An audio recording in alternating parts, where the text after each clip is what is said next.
won't lie guys, last night we got absolutely fleeced. If you guys tailed the UFL picks, this Reed guy here did not even play. He didn't start the game. He came in and threw 2 passes, yet unfortunately Prizepicks still counts us as a play. I think it should have been a DNP to be fair, but that is really unfortunate. He did not even start the game. Had he started the game, I think he would have hit because the other QB, I believe, hit the over on the passing yards. The other 3 picks did hit, so the good news is if you watch this video after 3 p.m., you should have got this Valorant stack, which cashed, and you should have got this Anthony Edwards and Rudy Gobert stack, which also cashed. The other UFL pick went the opposite direction. I had more, ended up being less, and I said in last night's video, you could reverse it. It doesn't really matter as long as you're in the same direction because the correlation is super strong as we see right here. Now for the 6th man, the correlation also went the opposite direction. Jokic did not do much on the assist department, so he got 7 assists. MPJ only got 4 points. KCP only got 3 points. And Jamal Murray saw the memes about him and he popped off, as well as Aaron Gordon. So in a game like that where Jamal Murray and Gordon are getting all the points, of course you can imagine that all 3 of these guys are going to go under. Then the Braves honestly didn't do too well. They didn't get as many hits as expected.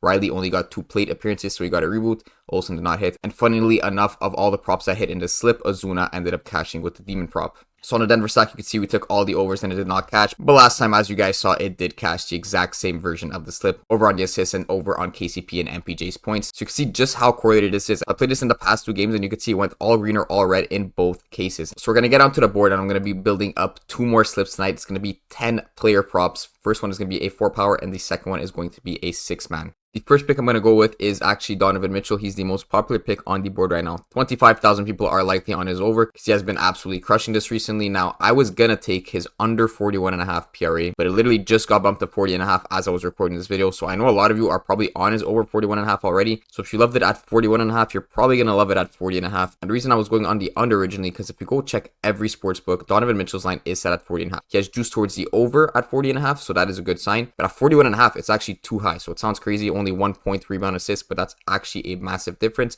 Look how many times you guys lose by half a point or a full point. So that's why originally I was going on the under 41.5, but you could see how that 1 point completely changes what I want to take on this Donovan Mitchell prop. It has nothing to do with his last 5, last 6, last 10. I don't really care. I'm looking at the juice. I know I'm getting good value on the over at 40.5, but at 41.5, the over would no longer be the value play. The under would actually be more favorable. So you see how I'm not thinking in the last 5. I'm not thinking matchups. I'm not thinking any of that. I'm looking at the juice, comparing the actual market. Sports betting is a market, so you could always check other sports books and check, okay, where is Donovan Mitchell's points, rebounds, assist line set at?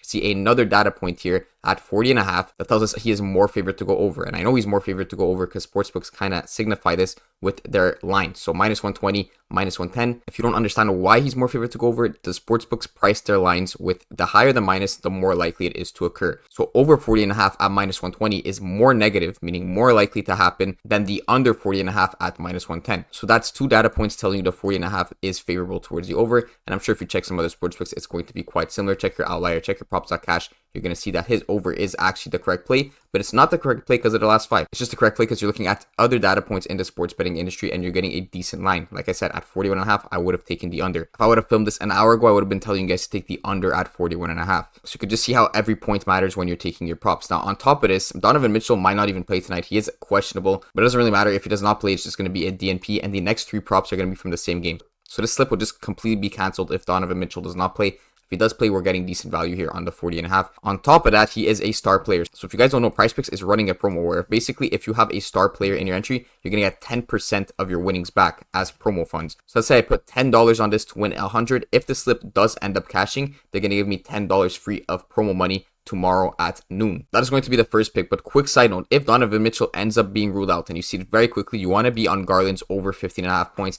I know he's not cleared this in this Boston series, but at over 15.5 points with Mitchell out, I think that is a great spot. Again, if we go on these sportsbooks and check what Garland's line is set at right now, you're going to see juice towards the over 15.5 points all the way up at minus 127. So that's even more likely than Donovan Mitchell's over PRA. But if you go and check NBA on-off court stats here, without Donovan Mitchell, Garland does see an increased usage of 2.32%. That's better than Mobley and that's better than Niang here. Max Strus does actually get the highest usage boost, but you can see his over 9.5 prop has a lower juice than that Garland prop. I think Garland is a good snipe prop. If you guys do see some quick news that Mitchell is out, make sure you're getting on Garland's 15.5 before it gets bumped to 16, for example. That being said, we're going to go over to MLB and finish this slip off. We're going to be fading Oakland today on the hits, runs, RBIs prop. So what I always do on MLB is I correlate players on the under or over on this hits, runs, RBIs props. So Brent Rooker is expected to be batting third. I could go and show you the MLB daily lineups. Expected to be batting third, and then Seth Brown is expected to be batting fourth. So So what does this mean? If Brent Rooker is not getting on base, he's not getting a hit, which means Seth Brown could not run him in since he's not on base. So that's going to take away an opportunity for a Seth Brown RBI. That's also going to take away an opportunity for Brent Rooker run because he's not on base. Technically, he could get on base through balls, but you get the point I'm trying to draw here. These guys are next to each other in the batting lineup. If they're not doing too well together in that inning, then they are less likely to get their hits, runs, RBIs, props. On top of that, if the Oakland team as a whole is not doing well, they're not getting a lot of hits, that's going to be one less at-bat for Seth Brown and Brent Rooker by the end of the game. If he only gets like 2 hits within the whole game, then you can imagine these two guys together are going to be less likely to cast their hits, runs, RBIs prop. Now, why am I not going with Toro or Shea, for example? Because if you go over to DraftKings, I'm choosing these specific players because of their juice. See, right away, Brent Rooker has juice towards the under at -130, and the second option I'm going with was Seth Brown. He also has juice towards the under at -130. Now, Toro is a good third pick because he has juice towards the under at -125.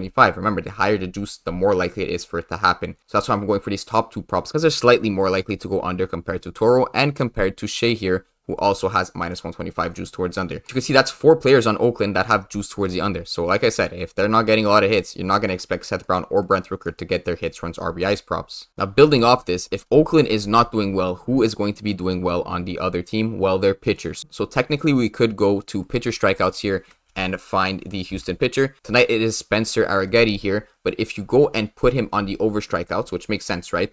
If these guys are not getting hits, runs, RBIs, it's likely Spencer is getting some strikeouts here. He doesn't necessarily have to be striking these guys out, but it's more likely if they're not getting hits, they're probably getting struck out. Now, the problem here is you're going to see 8.5x. So if you know the traditional payouts, it's supposed to be a 10x on the power play. So what you could do to circumvent that payout reduction is go to MLB Live and take him here instead on the over 3.5 pitcher strikeouts on the first 3 innings. Now you see there's no payout shift here and you're still getting that 10x correct. So you guys are both going to be batting in the first 2 innings and hopefully Spencer is striking out one of them or 2 of them. And if Spencer ends up striking out both of them, you could see how that's so powerful. We'll have 2 strikeouts for Spencer and then we'll have a full at-bat where both these guys did not get their hits, runs, or RBIs. So this is a very simple stack to understand with Oakland on the under and then the opposing pitcher on his over pitcher strikeouts. Donovan Mitchell's obviously not correlated with any of this, but it's just a good play. And I know a lot of you guys are on this over already, so I'll make a slip for you guys with him included. So that is the first slip. Let's go make another 6-man slip. Before I get into that, guys, I want to say thank you for the support on the recent videos. You've been absolutely crushing it. We almost hit 50 likes on last night's videos. I didn't even ask for likes or anything, so that's pretty impressive. I appreciate all the new viewers. I hope you guys are enjoying the content and the explanations. I know I do things a little bit untraditional when it comes to the 6-mans and the triple stacks and all that, so I hope this is all making sense to you guys. And by the end of my videos, I want you guys to be learning something new every single time. So as a thank you, I do want to run a giveaway on this video for my VIP Discord. Again, this is my Discord that has every single day, every single bet is tracked in this spreadsheet. This is a public spreadsheet linked in the description, and you can see we're up 652 units since November 20th. So if you were putting $10 on every single slip since the start of my Discord, you would be up 6.5k. So that's what it means by units. So I'm going to be giving away spots to the Discord for my prize picks and underdog picks. To anyone who comments on this particular video, comment what your favorite prop is for tonight. It could be Donovan Mitchell over points, rebound, assists. It could be anything. Let me know what your favorite prop is in the comments. That's the only way for me to track who wants to join the giveaway. I'll give away 1 spot, and for every 25 likes, I'll drop another spot. So if we get 100 likes on this video, I think we could crush it tonight, guys. Since we got 50 without me asking,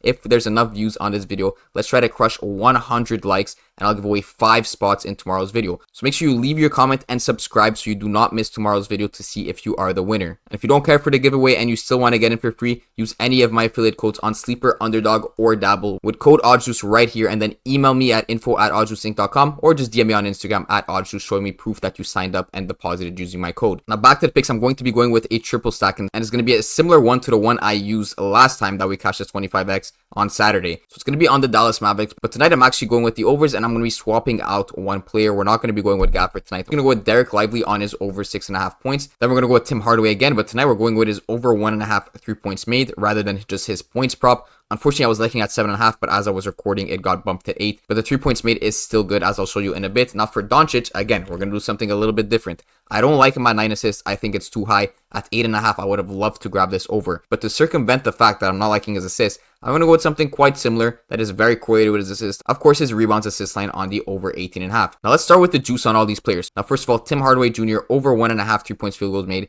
is set at -125. His 7.5 points was better, but I'm still liking his over 1.5 3 points made, so that is a great prop. Then we're going over to Derek Lively. You're going to see his over 6.5 points has even more juice here at -135, And if we go over to Doncic on Bet365, you're going to see his assist line is set at 8.5 on the sportsbooks. So that's why I'm not liking it at 9. You're losing a full point of value in comparison to the sportsbooks. Yes, there's juice towards the over at -140, which is a substantial amount of juice, but I don't think it's a good enough prop at 9.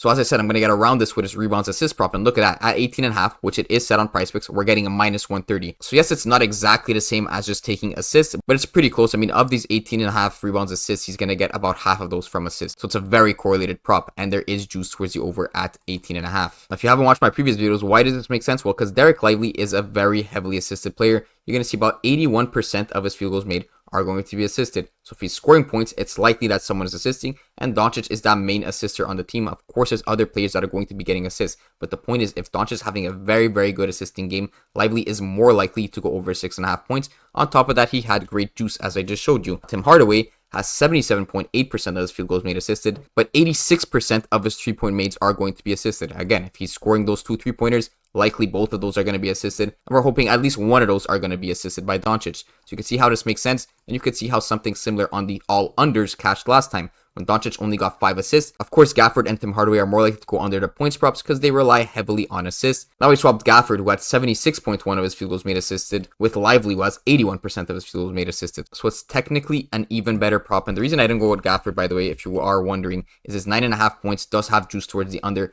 at -133, so I don't want to go against the juice in this case, and that's pretty heavy juice towards the under. So Gafford's points prop, while it is correlated with Doncic's rebounds assists, it is not good enough to throw into this entry because of that juice towards the under. So that is the beautiful triple stack on Dallas. Let's see if it does better than that Denver stack from last night, but we're going to go over to the MLB to finish the slip off, and it's going to be another amazing triple stack from this Arizona game. We're going over to hitter strikeouts, and we're taking 2 guys from Arizona here, Moreno and Gurriel, on the over half a hitter strikeout.